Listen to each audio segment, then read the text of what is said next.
Alright boys, welcome back to the channel. You see this fire? Whew, absolute flame. If you want to cop some, link in the description to shopneroku.com. It's the most fire merch in the game, boys. Literally, we sold out of almost every color so far, so I would go ahead and check it out before all of it sells out. Anyways, so pretty much today, I have some new news for you guys, and it's regarding the new community crunch. So it was just released last night, like 12 hours ago or something crazy like that. And pretty much in this community crunch, they went over the contest winners for the Excellent Adventure egg thing. And a lot of people, they're like, oh, cool, it's dope. So I'm going to show them off, but at the same time, most of you guys are coming here to see what's new and what's changing to the ARK community. So first, I'm going to go over all the new changes, and then I'm going to go over all the dope eggs that were submitted by you guys. And yeah, so let's first look at the social roundup. So the social roundup is pretty much when the ARK developers, they get different ideas and suggestions from the community, and they put it all into this little paragraph format, and it's actually really well put together. So first, they went over a little bit of a social roundup and talking about single player resource spawns. So Stephen Robbins, pretty much right here to sum up what he says, he's saying that when you log out of the server and you come back in, on single player, all the resources, they don't respawn. But then Jen, she replied, yes, I've mentioned this on purpose and it's not a bug. It prevents people in single player from basically restarting just to get infinite resources or loot. So essentially what she's doing is making sure that people don't just log out of their single player map, log back in, and then there's a ton of resources respawn there. She wants to make sure that that doesn't happen because it would just ruin the game, honestly. And even though it's single player, it's still, it just kind of ruins the game. It doesn't make it fair, especially if people are trying to actually, get single player done legitly, and then they're using this exploit and they, it's just a gray area. So she went ahead and confirmed that. Also, real money transaction, boys. This is a big one. So there haven't been any real transactions in ARK Survival Evolved, like pay to win stuff.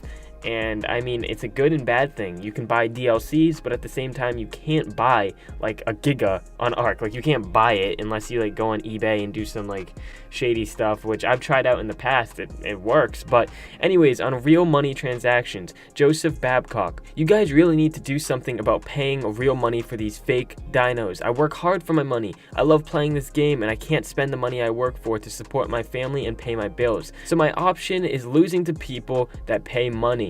So Jennifer Stubber, or Jen, the community manager, she replies, real money transactions are not allowed on official servers and can result in bans and wipes. Please reach out to our customer support if you have proof and information of this. I have totally not done this before. Okay, I swear to God, one of you guys reports me. So there was another one on event schedules. It was a topic created, so I guess I'll go over to the topic, see what it is. I don't even know what this is. Event schedule. Hey everyone, I was looking for a list of upcoming events so I can prepare for them. It seems every year the events are different. I see there wasn't even a Halloween event last year. I really hope there is one. So I actually made a video the other day about the next event that's most likely coming, and at the moment it looks like there could be some 4th of July event, maybe like an Independence Day event, but the most, probable one is going to be a Halloween event that comes in October. So that's a while, guys, and that's just based on previous years and what events have come then. But a community manager, Cedric, I don't know.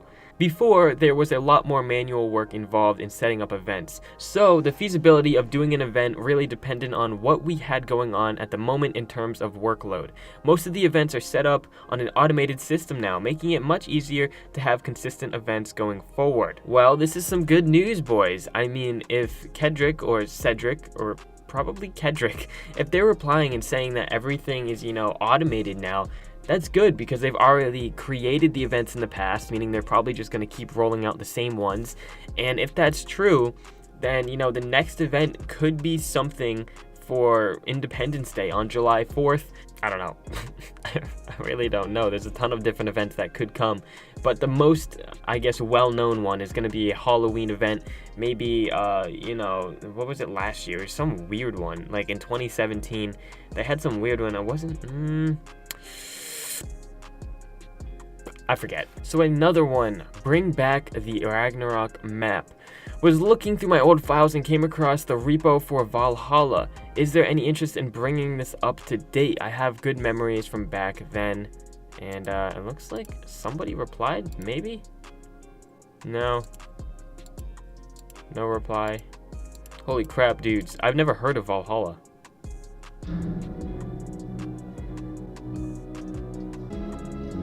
Okay, I don't want to get strike down for music. Anyways, yeah, Valhalla looks pretty dope, and it looks like back here they were asking, where is it? They were asking, was looking through my old files and came across any interest in bringing this up to date. Alright, so I just clicked on the tweet, and it looks like someone did reply. The developer said yes. I don't know. They're always leaving us, boys. They don't tell us. They don't just tell us what their answer is. They like to leave little sneak peeks. Anyways, the last one is console maps. So, Cedric, quick question. As a PS4 player, I would love to have some modded maps like Dragon Punk. Is there any way for these to be added onto console? So, Cedric replies, we always look for new mods to come to console. I think we have a pretty good track record of working with the mod community. Once again, boys, they don't just say yes or no. They're like, maybe, kind of. I mean, you know, we're pretty close with the mod community, so yeah. So that's pretty much it for the social roundup. I mean, I have some more here for the game suggestion roundups. So they were talking about Primitive Plus items being integrated into the main game and if it should happen. So they replied, they pretty much summed up what Primitive Plus is, talking about how there's no electrical items or tech. They also said that there are certain items that have been requested to be added into the main game, but their first priority is getting Primitive Plus in an enjoyable state on all platforms. From there, we will look to see what the possibilities are for integration. So, I mean, they gave us a clean and fair answer there. I mean, they were just straight to the point. They pretty much said that Primitive Plus is broken right now, and they need to fix it first before they even think about adding any of these structures into the main game. Also, there was a suggestion for showing the range of troughs. So pretty much food troughs, if you don't know already. You put them in the middle of your base, you put food in them, and they feed all your animals around it. And they don't really have like a line, or it doesn't really tell you how far it goes. So it's kind of hard to distinguish where you're going to place down one of these troughs. So pretty much someone asked if you can make like a range or some indicator, and they said, great idea, we'll look into this at a future point. So I mean, they're looking into it, hopefully, guys. This is the big one, boys. Making griffins breedable. Whew. Alright. So someone made a game suggestion saying that they should add in, you know, the ability to breed high-end dinos like the Snow Owl and the Managarma and stuff like that. And then the developers replied with, because wyverns and griffins are meant to be strong, end game tames, a change like this might require a rebalance to make sure they don't become too powerful. There are no immediate plans to implement this change, but we will keep the community request on the radar. So I know you guys will probably have a lot of mixed opinions. A lot of people think that they should stay like this, and a lot of people think that you should be able to breed them. And if I'm gonna be honest, it looks like there is a hint or a glimmer of hope here, guys. If they didn't want it to be added, they would say that they don't think it's going to be added, and they've said that in the past when there are ideas that the community wants, but it's just not, you know, possible to do. But here they said there's no immediate plans, but they could be adding it in the future. So I mean, it's better than nothing, boys. It's better than nothing. And if they were to add in the ability to breed these dinos, I'm just telling you, these official servers would be going crazy. People would be coming in on official servers with like 300 griffins, 400 wyverns. Like, oh my god, it would be crazy. We're level 300 griffins, not 300 individual griffins. But it would be crazy, boys. So, I don't know. I mean, if they want to add it in, it would be a good addition. At the same time, they would have to rebalance PvP in some way.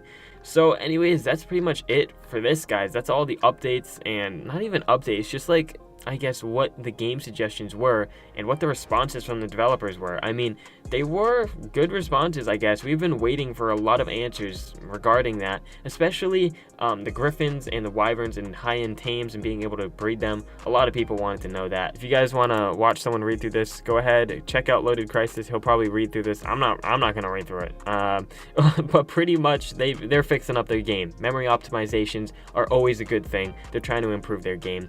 But anyways, the egg painting contest winners. So there are a lot of dope eggs here. There's like a collage of, what is this, like 15 of them, 15 different images of eggs. So that's the first winner. Second winner is a blue wyvern egg. A lot of detail on that one as well. Then the last one here is a Tyrannosaurus Rex. Almost looks like a mutated one. And anyways, guys, like I said earlier, check out the merch. And I'll see you in my next video, hopefully soon. Peace.